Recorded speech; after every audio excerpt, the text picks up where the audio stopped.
नमो ब्रह्मण्य देवाय गो ब्राह्मण हिताय च जगद्धिताय कृष्णाय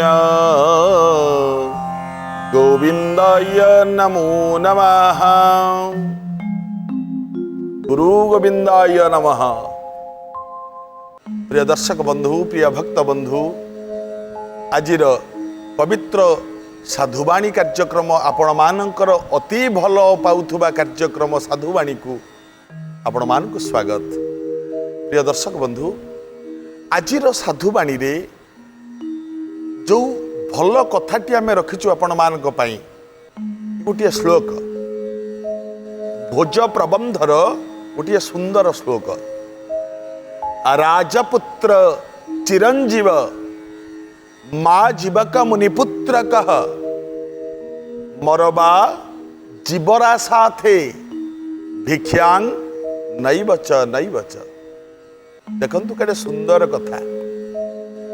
अर्थ, भोजराजांक सभारे नवरत्न पंडित अछंती। ये नवरत्न पंडित भितरे कालिदास भी अछंती। जड़े राक्षस आसी पहुँचला, पचारा कहला मु गोटे कथा पचारुची मत कहब कौन। देखु केटे सुंदर कथाटे पचारा, कहला राजन एठारे अच्छी सेठारे नहीं, सेठारे अच्छी एठारे नहीं, एठारे अच्छी सेठारे अच्छी, एठारे नहीं कि सेठारे नहीं। कौन आर अर्थ? 9 जन जाक पंडित समस्ते बसिचंती, सभासद पारिषद वर्ग समस्ते अछंती। राक्षस प्रश्न करुची, एठारे अछि, आउ थरे सुनंतु प्रश्नटी, एठारे अछि सेठारे नहीं, सेठारे अछि एठारे नहीं, एठारे अछि सेठारे अछि, सेठारे नहीं कि एठारे नहीं। कौन प्रश्न, कौन आर उत्तर? सब चुप कि बसिले, कई तो कहबेन ना। कहब जदि जड़े कहब देवागुरु प्रसाद देती जुहाग्रे में सरस्वती, जार जीभ अगरे मार सरस्वती अछंती, सी ही कहबे। भोजराजा अनेले कालिदास मुह को। कालिदास कहले हाँ मते तो कहबा पड़ो, कहब किए? कालिदास ठिया हेले, कहले राक्षस शुण, तमे जो प्रश्नटी करिच ता उत्तरटी मु दउछि।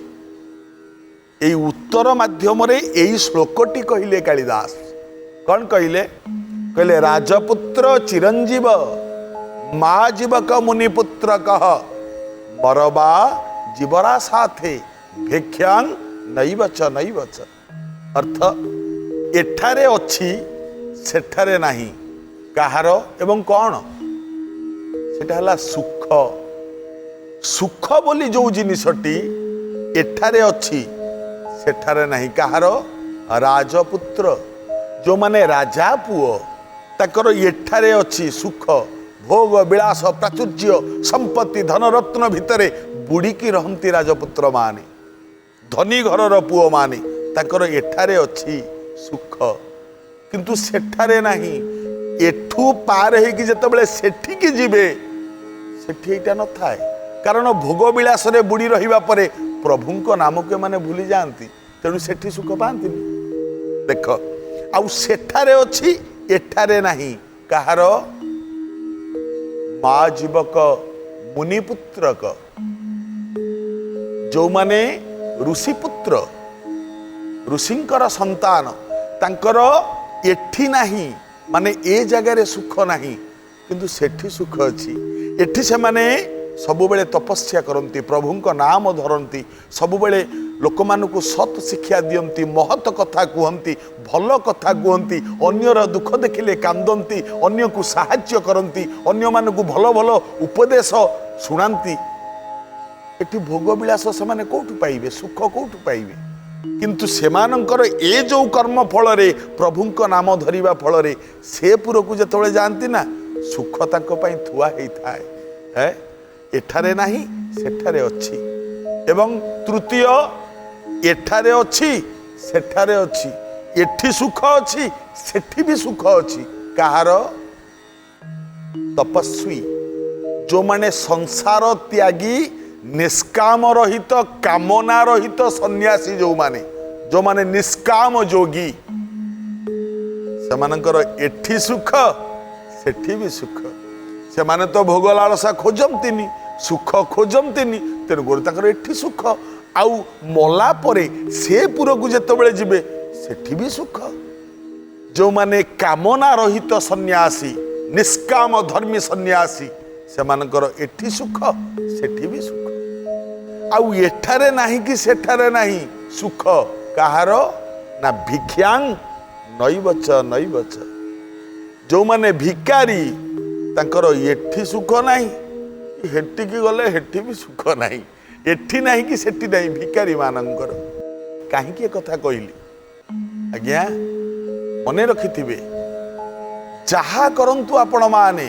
सब बेले मने रखिथिबे सत चिंता करंतु सत संग करंतु दान दियंतु कली जुगरे श्रेष्ठ होउची दान दान मे कम कळेउ जुगे ऋषि पराशर कहिले कली जुगरे श्रेष्ठ संपत्ति होउची दान आउ जे दान करि पारिला ना दान से धन में कमी नहीं आती दान देले धन केबे भी कमी जाए ना जो चीज दान करोगे वो जरूर बढ़ेगा जोटा आपण दान करिवे से जिनसटा निश्चय बढ़िबो मु कहूनी खाली धन दान करंतु नहीं आपणक पाखरे विद्या अछि विद्या दान करंतु आपणक पाखरे बुद्धि अछि गोटे निर्बुद्धिया लोक को बुद्धि दान करंतु बुद्धि पाउनी कौन करिबी जो चीज दान करोगे वो जरूर बढ़ेगा हाँ सोना दान करोगे तो सोना बढ़ेगा चांदी दान करोगे तो चांदी बढ़ेगा रुपया दान करोगे तो रुपया बढ़ेगा और गाली दान करोगे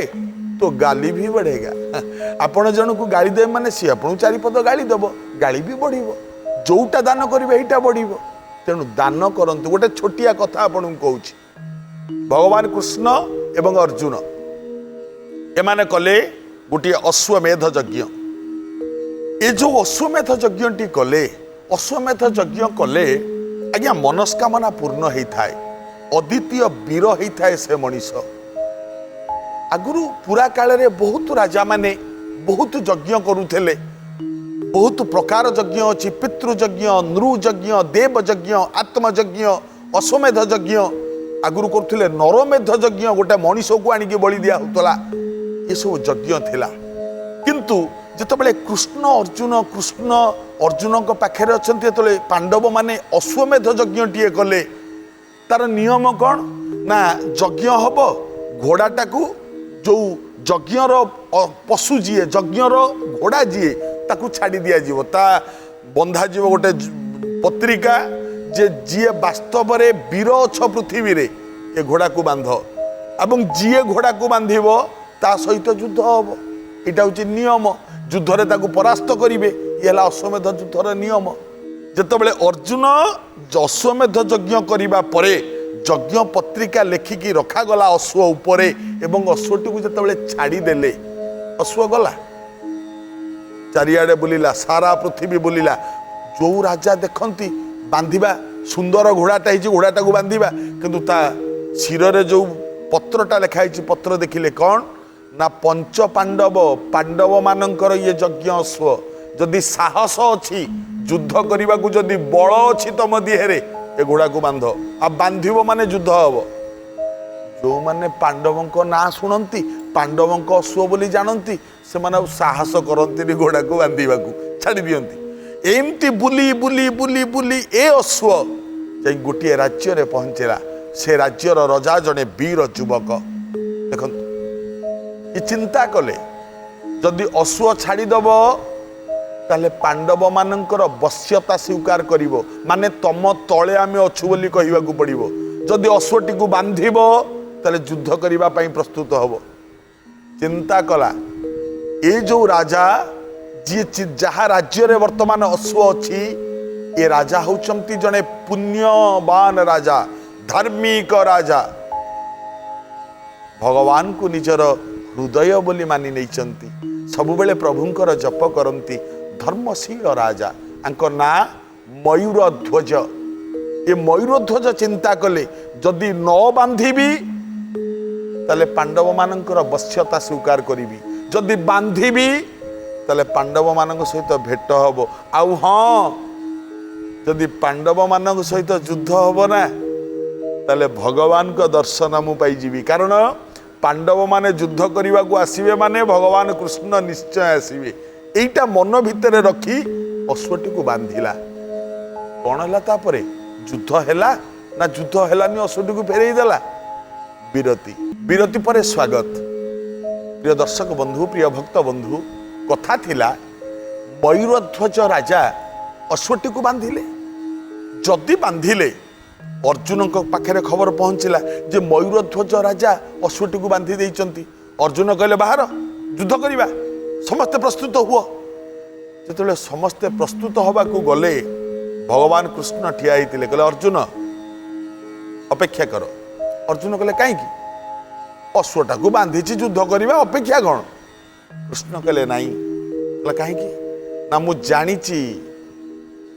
तम अश्वटा को जी बांधी सी मोर परम भक्त कृष्ण कहते ताले आपण कहतु अश्वटा को फेरई देवे नाई सी सेमती फेरईबनी ताले कौन करवा कृष्ण कहले अर्जुन गोटे काम कर ना कौन तमे मो सहित आस आमे दी जन छद्म बेश जोड़िए ब्राह्मण रूप धरी आमे तापक जीवा आस कृष्ण एवं अर्जुन दुई जन जाक छद्मवेशी ब्राह्मण रूप मयूरध्वज राजा पाखे आसी पहुँची गले राजा मयूरध्वज अनेई देला ब्राह्मण हाथ जोड़ीदेला आहा नमो ब्रह्मण्य देवाय गो ब्राह्मण हिताय च जगद्धिताय कृष्णाय गोविंदाय नमो नमः हाथ जोड़ी मुंडिया मारिला कहीं भूतानां प्राणीनां श्रेष्ठ प्राणीनां बुद्धिजीविन आ गोटे श्लोक कहूँ बुद्धिजीवेषु नरा श्रेष्ठ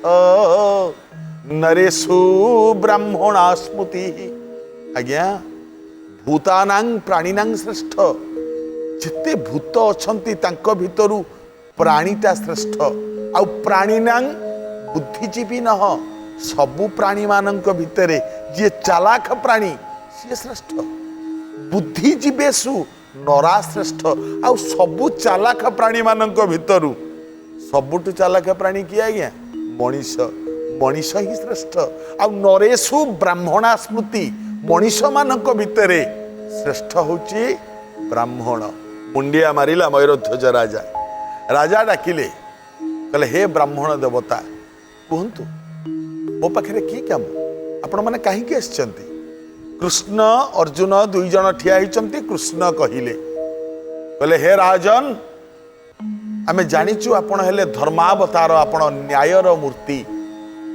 शुणु आमर दुखर कथा ना कौन ना आमे दुई जन सांग हेई जंगल रास्तार आसुथुलु एवं मोर एई जो सांग ब्राह्मण टिके देखुच तार गोटे बोली पुओ कुनी पुओटे सीए मध्य आम सांगे आसुला आमे आसीबा बेले जंगल भितरे हठात गोटे महाबल बाघ बाहरिला एवं ए बाघटी मो सांग ब्राह्मण जी तांको पुओटी को धरी पकेला खाली धरिनी अधा गिळीची छुआटा बंचीची गोड़ आड़ू अधा गिळीची बंचीची छुआ आमे काकुति मिनती हलु बाघ पाखे छाड़ी दियो आम छुआटा को छाड़ी दियो गोटे बोली पुओ तार ये मला बेले ता पाटी रे पानी टिके किए दब ता मुहरे निया टिके किए दब बाप हबार सार्थकता ये केमती पाइब हे व्याघ्र महाराज छाड़ी दियो शुण राजा आमे काकुति मिनती हलु बहुत प्रकार कहलु कहवा परे ये बाघ कहला शुण मु भोकिला मु तुम पुओ को छाड़देवी किंतु गोटाए सर्त रे बोले कौन शर्त ना शर्त होची आम ए राज्यर राजा होचंती मयूरध्वज तमे दुई ब्राह्मण मयूरध्वज राजांकर डाहाण पट अंगटा बाम अंग मोर दरकार नहीं डाहाण पट अंगटा करतरे काटिबो मझिरु दिफाळ करिवो डाहाण पट अंगटा आनी जदि मते देइदबो तार मु संतुष्ट हो जिबी तम पुओ को छाड़ देबी हे राजन मो पुओ एबे बाघ कबल रे कौन करिबा आमे दुख रे आसीचु आमे चाहुनु आपण मरि जांतु किंतु हाँ बाघ पुणी कही कौन ना राजा को जिते काटिब तांको आखिरु जिमिति टोपे लुह न बोहिब जदि लुह बोहिब से अंग मु नेबिनी मने रख एवं राजा को काटिब किए ना गोटे पटरे तांको पुओ आउ गोटे पटरे तांको स्त्री दुई जन जाक करत धरी मझिरु एमती काटिबे राजी नचेत मो पुओ को बाघ खाईदब आज्ञा राजा मयूरध्वज आनंद हो गले मरिबा खबर शुणिकी कहीं आनंद हम देखंतु केते त्याग मयूरध्वज चिंता कले बाह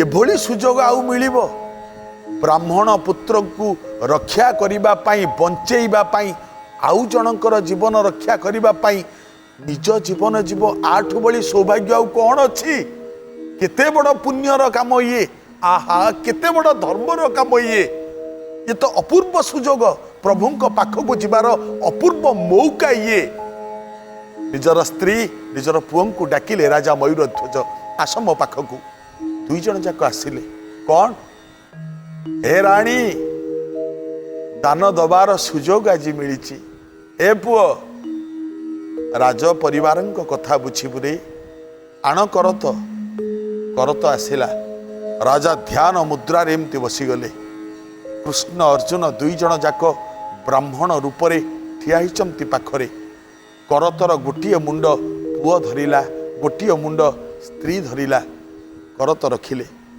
काटिबा आरंभ कले राजा ध्यान मुद्रा रे बसचंती आज्ञा चिंता करंतु हाथ जोड़ीचंती हरे मुरारे गोटे पद कंठरू बाहरुची हे हरे मुरारे मधुकैठ भारे हाथ जोड़ीचंती राजा करतरे काटिबा आरंभ हैला बाघ मागिची राजांकर डाहाण अंगटा काटिबा आरंभ हैला जेतेबेले आरंभ होउची अल्प काटिचंती हठात बाम पट आखिरु टोपे अश्रु गड़ी पड़िला कष्ट पाई काटिला बेले राजा को कष्ट हैला एइति अश्रु टोपे गड़ी पड़िला कृष्ण पाटी करी उठिले रख रख आउ काटनी सेठी रुह आउ काटनी राजा अनेइले अल्प कटा ହେଇची राजा अनेइले कौन हैला मु तो प्रस्तुत आपण काहे मना करूचंती नहीं आमर आउ दान दरकार नहीं काहे आपण को मारिबू आपण को डाहाण पट अंगटा नहीं कि बाघ को दबा कथा बाघ तो आउ ग्रहण करिवनी काहे ग्रहण करिवनी राजा पचारिले काहे असुविधा कौन हैला कृष्ण कहिले हे राजन आमे नहीं थांतु आपणकर डाहाण पट अंग किंतु नोबुनी काहे बाघ कहिथिला काटिला बेले राजांको आखिरु जेमिति टोपे भी अश्रु विगलित न हुए ए कौन कले आपणको बाम आखिरु तो गोटे टोपा लुह खसी पड़िला आउ बाघ नबनी बाघ आउ काटंतुनी आपण थांतु मु जानिची आम पुअर जीवन विपदरे आउ बाघ छाड़बनी बाघ निश्चय खाईदब विपदरे आउ काटंतुनी राजा हाथ को जोड़िले डाकिले हे ब्राह्मण जानिचंती बाँ पट आखिरु लुह टोपाटा काहींकी बहिला कृष्ण कहले काहींकी ना बाम अंगटा डाहाण अंग को मोर कहूची हे दक्षिण अंग कौन पुण्य तू जीवन रे करिथिलु रे आज धर्म काम रे तू जाउचु बाघ तते नबाकू चाहिची किंतु मु बाम अंग कहूची मु की पाप करिथिली मते बिलुआ कुकुर सागुणा खाइबे ए मते ए पट अंगटा को किंतु रे दक्षिण अंग तू दान कार्य महत कार्य रे तू लागिबू धन्य रे तू दक्षिण अंग आ मु एते नीच एते खराब मु मो पटटा को श्रुगाल स्वानंकर आहार हब मो पट एइति बाम पट कांदुची कारण बाम अंग कहूची रे दक्षिण अंग तू तो सबु बेले उच्चरे अच्छु ना लोक माने जते बेले घरु बाहरंती डाहाण पाद पकेकी बाहरंती कारण मु बाम गोड़टा कुआडे अशुभ आउ लोक माने जते बेले भल मंद जिनिस खांती सेते बेले डाहाण हाथ रे खांती आउ हाँ लोक माने जते बेले दान पुण्य काहाकू करंती ଡାହାଣ ହାତରେ ଦାନ କରନ୍ତି। ଆଉ ହଁ, ଲୋକମାନେ ଯେତେବେଳେ କୌଣସି ଲୋକଙ୍କୁ ଆଶୀର୍ବାଦ ଦିଏ, ବ୍ରାହ୍ମଣ ଯେତେବେଳେ ଆଶୀର୍ବାଦ ଦିଅନ୍ତି ଡାହାଣ ହାତରେ ଆଶୀର୍ବାଦ ଦିଅନ୍ତି। କାରଣ ରେ ଦକ୍ଷିଣ ଅଙ୍ଗ, ତୁ ତ ସବୁବେଳେ ଉଚ୍ଚରେ ନା, ତୁ ସବୁବେଳେ ବଡ଼। ବାମ ଅଙ୍ଗ କହୁଛି ମୁଁ କ'ଣ କର୍ମ କରିଥିଲି ଜୀବନ ସାରା, ମୋର ଧର୍ମ ମୁଁ କେବଳ ନର୍କ ନିକେଇବି ନାଇଁ, ମୋର ଆଉ କିଛି ଧର୍ମ ନାହିଁ। ଠିକ୍ ଏ ବାମ ଅଙ୍ଗ। ହେ ଭଗବାନ, ଯଦି ପାରୁଛ ମୋତେ ଆସନ୍ତା ଜନ୍ମରେ ମୋତେ କାହାର ଡାହାଣ ଅଙ୍ଗ କରିକି ଜନ୍ମ ଦିଅ, ମୁଁ ବାମ ଅଙ୍ଗ ହବାକୁ ଚାହେଁନି। ଏଇଥିପାଇଁ କାନ୍ଦୁଛି। ରାଜା କହିଲେ ବ୍ରାହ୍ମଣକୁ, ବ୍ରାହ୍ମଣ କହିଲେ ହେଲେ ହବ କ'ଣ? ବାଘ ତ ମନା କରିଛି, ଲୁହ ଟୋପେ ବହିଲେ ସିଏ ଗ୍ରହଣ କରିବନି, ଆମ ଛୁଆକୁ ଛାଡ଼ିବନି। ରାଜା କହିଲେ ଆପଣ ନିଅନ୍ତୁ, ବାଘ ନିଶ୍ଚିତ ଗ୍ରହଣ କରିବ। ଆଉ ମୋତେ ଏଇ ସୁଯୋଗରୁ ଆପଣ ବଞ୍ଚିତ କରନ୍ତୁନି। ମୁଁ ଯେଉଁ ଦାନ ଦେବାକୁ ଚାହିଁଛି ମୋ ଦକ୍ଷିଣ ଅଙ୍ଗ, ଏ ସୁଯୋଗରୁ ମୋତେ ବଞ୍ଚିତ କରନ୍ତୁନି। ମୁଁ ଦାନ ଦେବାକୁ ଚାହୁଁଛି, ହେ ବ୍ରାହ୍ମଣ ଗୋସାଇଁ ମୋତେ ଦୟା କରନ୍ତୁ। ଯେତେବେଳେ ଏତିକି କହିଲେ, କୃଷ୍ଣ ଅନେଇଲେ, ଦେଖିଲେ ଅର୍ଜୁନ ତା ଭିତରକୁ ଦେଖ, ତା ହୃଦୟଟି କେଡ଼େ ନିର୍ମଳ, କେଡ଼େ ପରିଷ୍କାର, ଆଉ କେଡ଼େ କୋମଳ ଏ ରାଜାଙ୍କ ହୃଦୟ। କାହିଁକି ଯୁଦ୍ଧ କରିଥାନ୍ତ? ଯୁଦ୍ଧ କଲେ କ'ଣ ଅଧିକ ମିଳିଥାନ୍ତା? ନିଜ ରୂପରେ କୃଷ୍ଣ ଅର୍ଜୁନ ଦୁଇ ଜଣ ଯାକ ଠିଆ ହେଇଗଲେ। ରାଜା ଅନେଇଲେ, ଆହା କେଡ଼େ ଭାଗ୍ୟ ଆଜି କାହାକୁ ଦେଖୁଛି। ଆପଣ ବ୍ରାହ୍ମଣ ନୁହନ୍ତି, ଆପଣ ସ୍ୱୟଂ ଭଗବାନ କୃଷ୍ଣ, ଯାହାକୁ ଦର୍ଶନ କରିବା ପାଇଁ ମୁଁ ଅଶ୍ୱ ବାନ୍ଧିଥିଲି, ଦର୍ଶନ ତ ପାଇଗଲି। ହାତ ଯୋଡ଼ିଦେଲା, କ୍ଲିଂ କୃଷ୍ଣାୟ ଗୋବିନ୍ଦାୟ ଗୋପୀଜନ ବଲ୍ଲଭାୟ ନମୋ ନମଃ, ନମୋ ନାରାୟଣାୟ ନମଃ। ହେ ପ୍ରଭୁ ଦାମୋଦର, ହେ ପ୍ରଭୁ ଜନାର୍ଦ୍ଦନ, ଅହୋଭାଗ୍ୟ ମୋର, ପ୍ରଣାମ ପ୍ରଣାମ ପ୍ରଣାମ। ଖାଲି ସେତିକି ନୁହଁ, ଆଜି ପ୍ରଭୁ ଖାଲି କ'ଣ ତମକୁ ଦେଖିଲି, ଆଜି ମୁଁ ନର ନାରାୟଣ ଉଭୟଙ୍କୁ ଦର୍ଶନ କଲି। ନର ହେଲେ ଅର୍ଜୁନ, ଆଉ ନାରାୟଣ ହେଉଛ ତମେ। ଏଇ ନର ନାରାୟଣକୁ ଦର୍ଶନ କରିବା ପରେ ମୋର ଇହ ଜନ୍ମର ପୂର୍ବ ଜନ୍ମର ସବୁ ପାପ ଗୁଡ଼ାକ ଧୋଇ ହେଇଗଲା। ପାଦ ତଳେ ପଡ଼ିଗଲେ ରାଜା ମୟୂରଧ୍ୱଜ। କୃଷ୍ଣ ଡାକିଲେ, ଗୋଟେ ଅଶ୍ୱ ନେଇଯାଆନ୍ତୁ ଆଜ୍ଞା, ମୁଁ କେବଳ ଆପଣଙ୍କ ଦର୍ଶନ ପାଇଁ ଅଶ୍ୱ ବାନ୍ଧିଥିଲି, ଆଉ ମୋର କିଛି ଉଦ୍ଦେଶ୍ୟ ନଥିଲା। ମୁଁ ସବୁବେଳେ ଆପଣଙ୍କ ଶରଣରେ। ଜ୍ଞାନୀ ଭକ୍ତବୃନ୍ଦ ଦେଖିଲେ ଦାନ ଦେବାର ମହତ୍ଵ କେତେ, କେତେ ମହତ୍ଵ ଦାନ ଦେବାର। ଏ କଥା ମନେ ରଖିଲେ ଆପଣମାନଙ୍କର ମଙ୍ଗଳ ହେବ। ଦାନ କରନ୍ତୁ ନା, ଦାନ ଦେଲେ କିଛି କମିବନି, ବଢ଼ିବ, କେବେ କିଛି ବି କମିବନି। ଆଜି ପାଇଁ ତ ସମୟ ହେଇଯାଇଛି। ଏବେ ଆଜିର ଅନୁଚିନ୍ତା। ପ୍ରିୟ ଦର୍ଶକ ବନ୍ଧୁ ମନେ ରଖିବେ, ଆଜିର ଅନୁଚିନ୍ତାଟି ବିଶେଷ କରି ମା ମାନଙ୍କ ପାଇଁ।